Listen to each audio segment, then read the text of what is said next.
Quem são os inimigos da cruz de Cristo? Carta de Paulo aos Filipenses capítulo 3.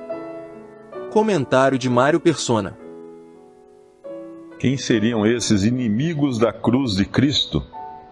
Que ele fala no versículo, em Filipenses 3,18. Porque muitos há, dos quais muitas vezes vos disse, e agora também digo, chorando, que são inimigos da cruz de Cristo, cujo fim é a perdição, cujo Deus é o ventre, e cuja glória é para a confusão deles, que só pensam nas coisas terrenas. Aparentemente são perdidos, né? Porque ele fala cujo fim é a perdição. Eu não sei se essa perdição é a perdição eterna ou é a perdição na vida aqui, né? Uma vida perdida. Mas de qualquer maneira, a cruz de Cristo, ela tem um sentido de morte.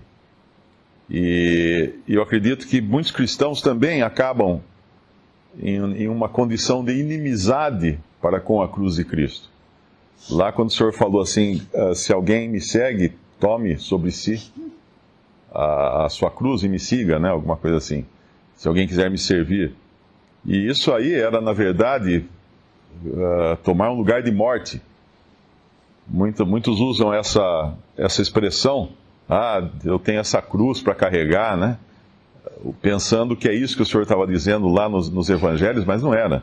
Na verdade, a cruz para carregar, as pessoas se referem a algum sofrimento, alguma pessoa doente na família, alguma tristeza, né, que tenha que levar o resto da vida. Mas não foi isso que o Senhor quis dizer lá, quando ele falou daqueles que o seguem, tomarem a cruz sobre si. A cruz nos fala de morte. A cruz é... Quando uma pessoa visse um homem, naquela época, visse um homem carregando uma cruz, o que a pessoa concluía? Esse aí está morto. É só uma questão dele chegar lá até o lugar da execução, mas ele está morto. Ele já está... nós poderíamos pensar numa analogia, se hoje você visse um condenado já sentado na cadeira, ia falar o quê? Eu vou emprestar dinheiro para ele me pagar daqui a um ano? Não. Ele está morto. Ele está já basicamente morto, né? Não tem mais solução para ele. E assim é aquele que toma sobre si a sua cruz e segue a Cristo. E lá em Mateus, Efésios 6, é Gálatas 6. Gálatas 6, versículo 14. Mas longe esteja de mim gloriar-me, a não ser na cruz de nosso Senhor Jesus Cristo, pela qual o mundo está crucificado para mim e eu para o mundo. Essa é a posição agora daquele que crê em Cristo. A cruz de Cristo o coloca numa posição em que ele está crucificado para o mundo e o mundo está crucificado para si mesmo. Mas, obviamente, alguém também inimigo da cruz é alguém que não suporta, né, a ideia de crer em Cristo como seu Salvador e ter que aplicar, então, essa cruz na sua própria vida. Por isso que fala aqui, no nosso capítulo de Filipenses, versículo 18, final do versículo, são inimigos da cruz de Cristo, cujo fim é a perdição. E qual a característica do inimigo da cruz de Cristo? Cujo Deus é o ventre, ou seja, ele vive apenas para as coisas terrenas. Ele vive apenas para satisfazer as suas necessidades pessoais. Eu acredito que seria uma aplicação dessa expressão, inimigos da cruz de Cristo. Seria possível um crente viver como esse tal? Eu creio que sim, né? Quando ele também toma o próprio ventre à sua direção. A Bíblia nos fala de 3 classes de pessoas. O incrédulo, aquele que não é salvo, aquele que não tem o Espírito Santo, aquele que nunca creu em Cristo, ainda possa professar, às vezes, fé, mas não crê realmente. Existe o crente carnal, existe o crente espiritual.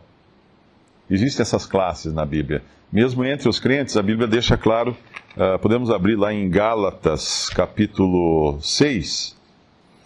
Irmãos, versículo 1, Gálatas 6, 1.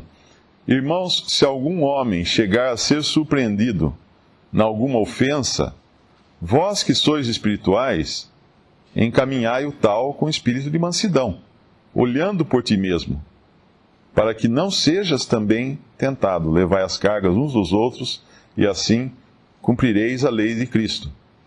Então eu posso me considerar um cristão espiritual? Não. Se eu me considerar um cristão espiritual, eu já estou sendo carnal, porque o versículo seguinte diz assim: porque se alguém cuida-se alguma coisa, não sendo nada, engana-se a si mesmo. Mas prove cada um a sua própria obra e terá glória só em si mesmo e não no outro. Em 1 Coríntios também nos fala dessa diferença do cristão carnal e do cristão espiritual. 1 Coríntios, versículo 1. E eu, irmãos, não vos pude falar como a espirituais, mas como a carnais, como meninos em Cristo. Com leite vos criei, e não com manjar, porque ainda não podíeis nem tampouco ainda, agora podeis, porque ainda sois carnais. Pois havendo entre vós inveja, contendas e dissensões, não sois porventura carnais, e não andais segundo os homens? Porque dizendo um, eu sou de Paulo, e outro de Apolos, porventura não sois carnais? Ele deixa muito claro aqui essa categoria, né, essa condição em que um cristão pode estar, de carnalidade. Porque aí ele age como os homens agem. Porque para os homens é perfeitamente normal. Eu sou de Paulo, eu sou de Apolos, eu gosto desse, eu gosto daquele. Eu sigo esse líder, eu sigo aquele guru. Mas não nas coisas de Deus. E no capítulo 1 também, no capítulo 2 também de 1 Coríntios, ele mostra daí as três classes de pessoas. Quer dizer, o capítulo 2 e o capítulo 3, né? No capítulo 2, ele fala no versículo 14, desse que, obviamente, é o perdido lá de Filipenses 3. 1 Coríntios 2,14. Ora, o homem natural não compreende as coisas do Espírito de Deus, porque lhe parecem loucura, e não pode entendê-las porque elas se discernem espiritualmente. Mas o que é espiritual discerne bem tudo, e ele de ninguém é discernido. O que quer dizer isso? Então tem o homem natural, que é o homem na carne, ainda na sua condição natural.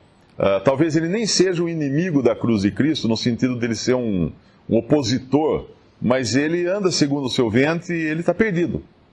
Ele está condenado já por natureza, como nós também um dia estávamos condenados por natureza. Esse é o homem natural, andando na sua carne. A mesma carne que nós continuamos tendo depois que nós nascemos de novo, depois que nós recebemos vida nova e uma nova natureza vinda de Deus. Então o homem natural não entende as coisas de Deus, não pode entender. É perfeitamente lógico que ele ande segundo o seu próprio ventre, ande segundo as suas concupiscências. É um homem pecador na carne natural. O cristão pode ser carnal, mesmo sendo salvo, se ele agir e pensar da maneira como age um homem natural. Ou seja, ele deixa a sua carne ser o seu líder, né, na sua vida. E o homem espiritual, que é aquele que entende, discerne todas as coisas. E ele de ninguém é discernido. O que quer dizer isso? O incrédulo, o crente espiritual, ele entende por que o incrédulo faz as coisas que faz, anda do modo que anda e pensa no modo que pensa. Mas o incrédulo não entende ele. O incrédulo não consegue entender um cristão, em especial um cristão espiritual, aquele que anda segundo o Espírito de Deus. Ele não consegue, não faz sentido para ele essas coisas. Não faz sentido o cristão, por exemplo, não querer ser o maior, não querer ser o melhor, não querer ser o Paulo, o Cefo, o Apolos, aqui que fala no capítulo 3. Não faz sentido para ele, é um absurdo. É uma loucura, como fala lá em 1 Coríntios capítulo 1. Hoje um evolucionista não gostou muito do que eu falei sobre a teoria da evolução, e ele mandou uma mensagem para mim dizendo que eu era uma das pessoas que realmente, por pensar de maneira tão medieval, eu era uma pessoa que ainda não estava evoluída. Eu fazia parte daqueles que não são pessoas evoluídas e que eu ia me perder por isso, ou me dar mal por não ser evoluído, né? Eu só pude responder, você está certo. Você está certo, porque realmente a evolução, a teoria da evolução inspirou Hitler a se livrar dos menos evoluídos. Judeus, negros, cristãos, deficientes mentais. Mas não é uma ofensa você me falar isso. Pelo contrário, isso só mostra que eu estou no caminho que é o caminho que Deus colocou.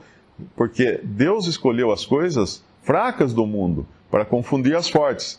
Deus escolheu as coisas vias desse mundo, Deus escolheu as coisas que nada são, para confundir as que são, para que nenhuma carne se glorie na presença dele. Isso está em 1 Coríntios, podemos até ler, capítulo 1, versículo 26. Porque vede, irmãos, a vossa vocação, que não são muitos os sábios, segundo a carne, nem muitos os poderosos, nem muitos os nobres que são chamados.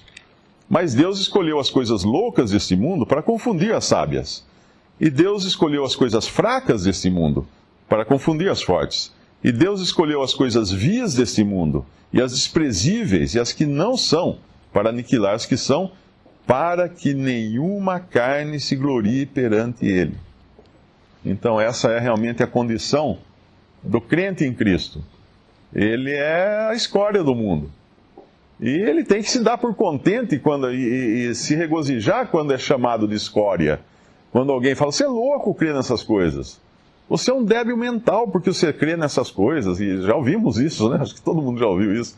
Você é um atrasado, você é um não evoluído. Sou mesmo, é isso mesmo, graças a Deus, que é assim que é. Porque Deus fala que é assim. Não é uma ofensa. Nenhum cristão deve se sentir ofendido quando ele é considerado por um incrédulo alguém inferior. Porque é nessa condição, nessa posição que Deus nos colocou, comparado ao mundo, comparado à sabedoria do mundo, ao que é nobre no mundo, ao que os homens consideram bom, né, ao mundo. Tem um versículo que eu li essa semana, achei muito interessante, é um salmo, que diz que os homens te louvarão quando fizeres bem a ti mesmo. Eu achei incrível isso, porque realmente é só você sentar num consultório e pegar uma revista Caras, né? O que está ali? Os homens te louvarão quando fizeres bem a ti mesmo, não ao próximo, a ti mesmo.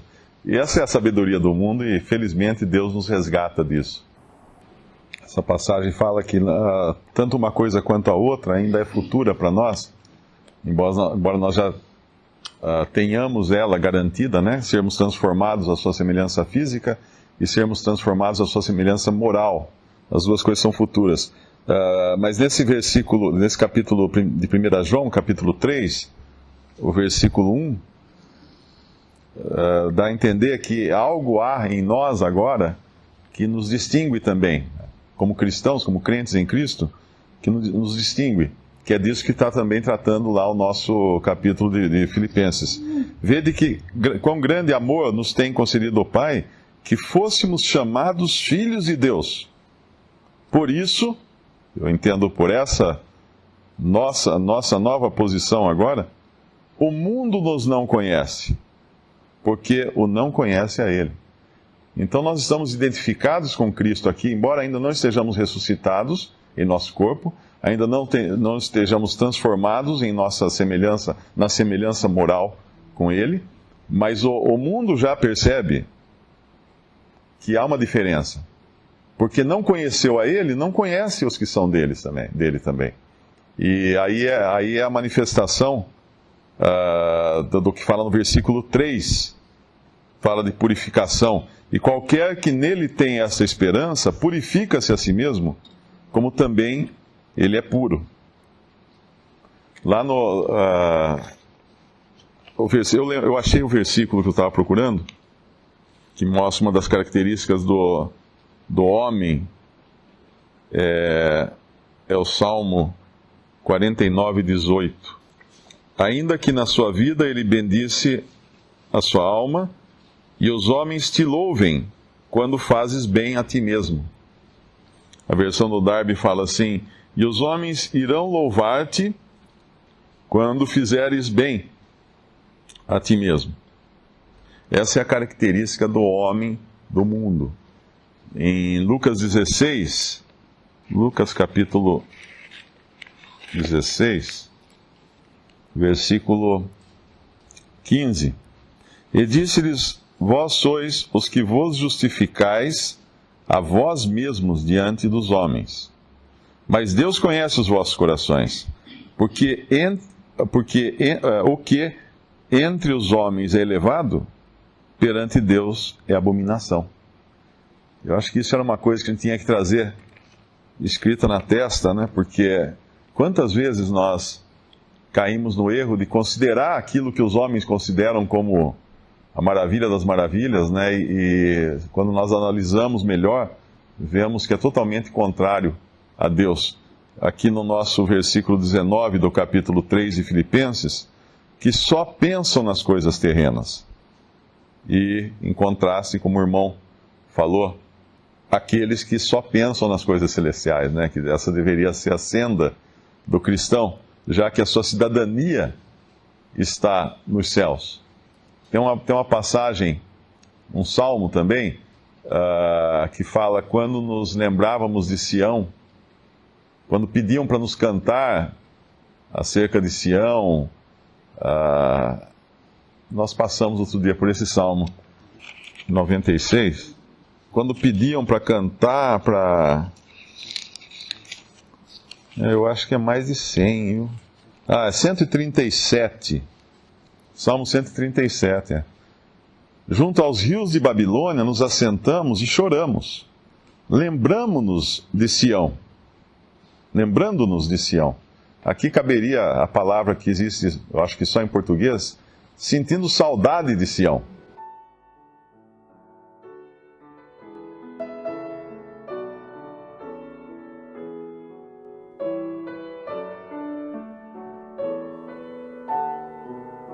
Visite Respondi.com.br.